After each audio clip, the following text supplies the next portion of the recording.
네, 안녕하세요. 이번 영상에서는 간단히 NMR을 소개해 드릴게요.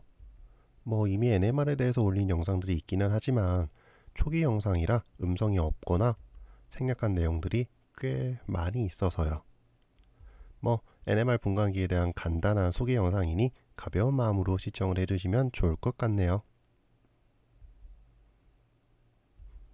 NMR은 Nuclear Magnetic Resonance의 약자입니다.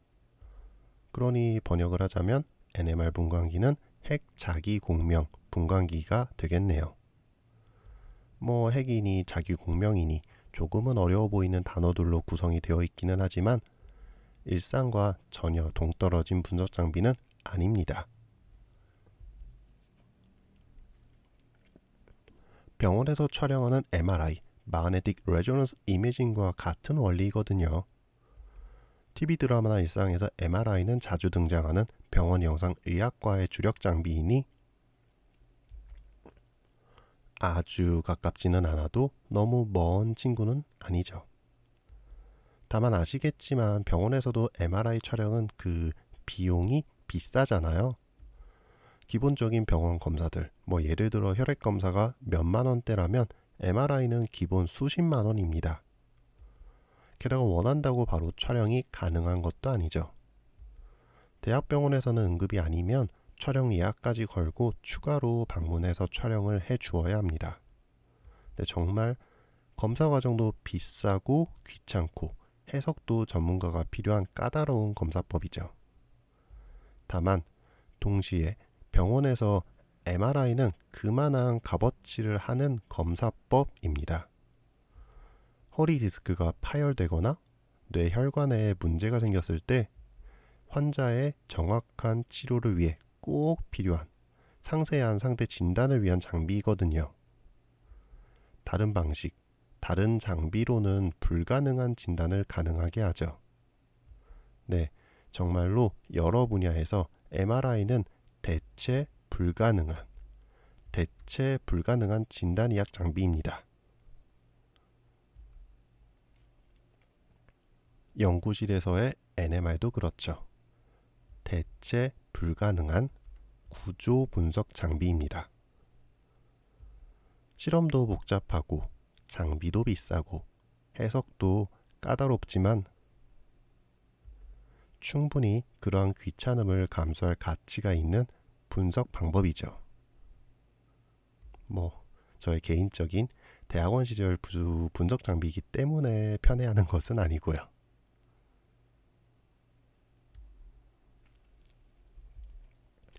이왕 다시 소개하는 NMR 영상이나 한 3편 정도로 나누어서 조금 약간 길게 설명을 해드릴게요. 우선 이번 영상에서는 왜 NMR이 중요한지, 왜 비싼 분석법인지를 간단히 소개해드리고요. NMR이라는 이름에서 보이듯 NMR은 자기장을 필요로 합니다. 그것도 매우 강한 자기장을 필요로 하죠. 테슬라 단위로 간단히 설명을 해드리면 주주분들 정말 부럽습니다. 자, 여기서 테슬라는 자기장의 세기, 즉 단위 면적당 자기 선속의 단위인데요. 간단히 정의상 면적당 웨버이며 1테슬라는 1웨버 퍼 미터 스퀘어입니다. 일상적인 자기장과 비교를 하자면 흔하게 접하는 광고지 뒷판에 고무자석이 한 0.05 테슬라 정도, 가끔씩 보이는 강력한 네오디듐 자석이 한 0.5 테슬라, 그리고 한반도에서 느껴지는 지구 자기장의 세기가 한 0.00004 테슬라, 한 40 마이크로 테슬라 정도입니다. 즉 테슬라는 꽤 무척 큰 단위이죠. 그러니 일상적으로는 테슬라를 1만으로 나눈 단위인 가우스를 많이 사용하고요.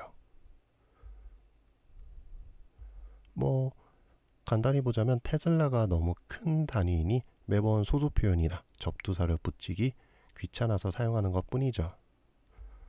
비싼 예로 보자면 삼성전자 액면 분할 정도가 있겠네요.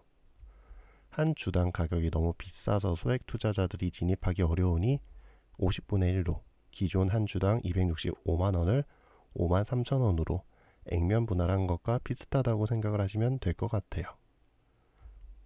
간단히 기존 단위가 커서 활용하기 부담스러우니 작은 단위를 새로 하나 만들어 준 거죠. 하지만 NMR에서 사용하는 자기장의 세기는 자잘한 가우스 단위가 아닙니다. 꽤 큰 큼직큼직한 테슬라 단위죠. 왜냐하면 가우스 단위의 자기장으로는 쓸만한 NMR 결과값이 안 나오거든요. 잠깐 MRI로 비유를 해드리면 1.5나 3.0 테슬라 자기장을 사용하는 각 기종의 촬영 결과가 다릅니다. 굉장히 간략화된 의미의 그림이니 참고만 부탁을 드릴게요. 기기에서 제공하는 자기장 세기에 따라서 그 두뇌를 촬영했을 때의 선명함이 다르죠.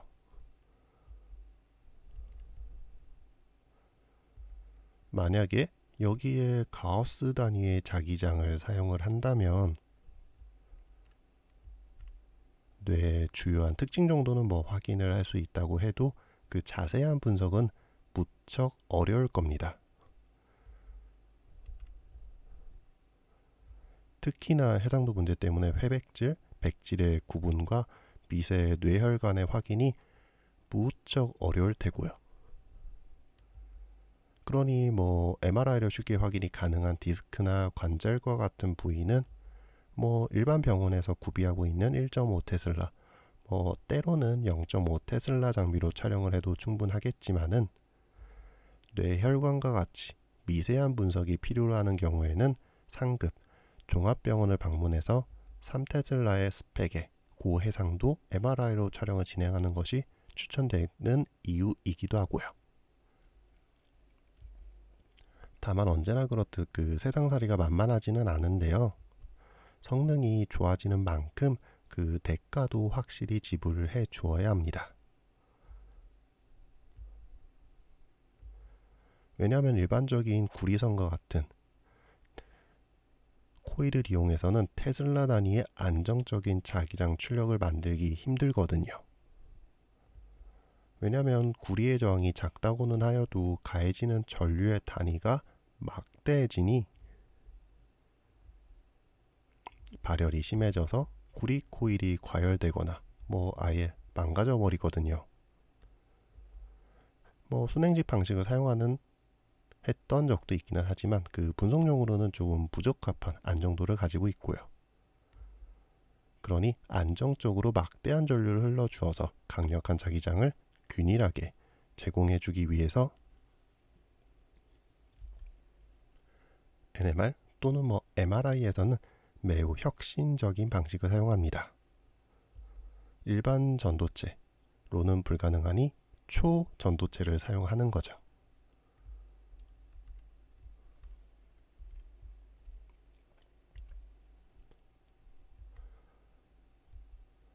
여기에서 이제 막대한 비용이 발생을 하게 되는데요. 왜냐하면 초전도체의 특성상 매우 낮은 온도를 제공해 주어야 하거든요. 임기 온도보다 낮은 온도로요.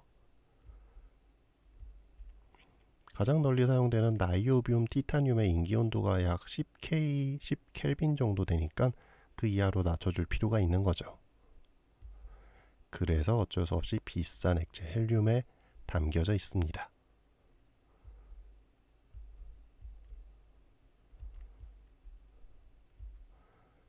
중앙으로 시료도 지나가야 할 테니 직경도 좀 넓혀야 될 거고 내부도 비어 있어야 하겠죠. 시료가 통과할 수 있도록 샘플 보어를 충분히 크게 만들어 주기도 하고요. 그러고 보니 몇 번 질문을 받긴 했었는데요. 그 상온에 가까운 초전도체들이 계속 나오고 있기는 하지만 그 물질의 대부분이 일정 자기장 세기가 넘어가면 초전도체 현상이 깨져버립니다. 그 초전도체는 임기 온도 말고도 임계 전류, 자기장과 같이 중요한 요소들이 몇 개 더 있거든요. 무엇보다도 산업용으로 적합한 가공성도 중요하고요. 현재까지는 MRI에서 요구하는 조건을 충족시키는 초전도체가 나이오비움 기반이고 나이오븐 기반의 초전도체는 낮은 임기 온도가 단점이라 뭐 어쩔 수 없이 액체 헬륨을 사용해 주어야 하는 거고요. 그리고 액체 헬륨 입장에서는 장비가 위치한 상온 룸 템퍼레이처가 무척 높은 온도죠. 뭐 직관적으로 비유를 드리자면 물을 섭씨 400도씨 정도로 가열하는 것과 비슷한데요. 뭐 단순 비교이긴 하지만 끄는 점이 영하 269도씨인 헬륨 입장에서의 상온은 끄는 점이 100도씨인 물의 입장에서의 400도씨와 거의 비슷하게 느껴지거든요. 그러니 액체 헬륨 입장에서 상온은 정말 뜨거운 조건인 거죠. 그리고 액체 헬륨의 가격이 한 약 리터당 5만원 정도를 하니까 비슷한 가격대의 음료로는 뭐 발렌타인 12년산이나 잭 다니엘 정도가 있을 텐데요. 발렌타인 12년산이나 잭 다니엘을 섭씨 400도씨로 가열하는 아까운 행위를 하면 아깝잖아요. 그러니 철저하게 단열을 해줄 필요가 있는 거죠. 네, 액체 헬륨을 위한 정말 비싸고 성능이 뛰어난 보온병을 만들어 주는 거죠. 뭐 열복사를 최대한 막아주는 소재도 사용을 해주고요. 열전도를 최대한 피하기 위해 용기 밖에 추가로 외벽을 설치하고 용기와 외벽 사이의 진공도 강하게 잡아줍니다. 그럼에도 불안하니 외곽에는 상대적으로 가격이 저렴한 액체 질소를 사용을 해서 액체 질소는 뭐 연구실에서 소량으로 구매로 리터당 2,000원이면 구할 수 있습니다. 뭐 대량으로 구매하면 리터당 1,000원도 안 하니 뭐 헬륨보다 정말 저렴하죠. 자, 아무튼 이렇게 값싼 액체 질소로 외벽을 냉각을 시켜줘서 액체 헬륨이 노출되는 온도도 최대한 낮춰주고요. 그럼에도 헬륨의 기하는 억제되는 것일 뿐 지속적으로 발생을 하기 때문에 액체 헬륨 질소 충전으로 장비당 매년 최소 수천만 원의 가스비가 청구됩니다. 네, 해상도와 민감도를 높이기 위해서 매년 수천만 원의 비용이 지속적으로 청구가 되는 거죠. 물론 고가의 초기 기기 값을 제외하고도요. 하지만 다행히도 NMR은 MRI보다야 상대적으로 가격이 저렴합니다. 뭐 상용적으로 많이 사용하는 400, 500MHz NMR은 각각 한 3, 4억대 정도의 가격을 형성하고 있거든요. 비인간적인 MRI의 수십억대 가격보다는 훨씬 합리적이죠. 추가로 비인간적인 장비 가격을 가진 MRI는 사람을 대상으로 촬영하기 때문에 강력한 자기장 규제를 받아서 강한 자기장을 사람을 대상으로 사용하기 무척 까다롭습니다. 뭐 7테슬라 MRI도 있긴 하지만 극히 제한적인 연구용으로 주로 동물 대상으로 사용되고요. 하지만 사람이 아닌 화합물을 분석하는 NMR은 자기장 규제도 특별히 받지 않습니다. 그러니 NMR은 강력한 자기장을 양심의 가책 없이 화합물에 가할 수 있죠. 그러니 분석 시간도 해상도도 훨씬 뛰어납니다. 이렇게 좋아진 해상도와 검출 한계를 가지고 연구자들은 또 멋진 구조 연구를 진행할 수 있고요. 다음 영상에서는 멋진 NMR의 기본 원리와 활용법을 소개해 드릴게요. 조금 까다롭긴 하지만 무척 재미있는 내용입니다. 그럼 시청 감사드리며 더 재미있는 영상으로 찾아뵙도록 하겠습니다. 감사합니다.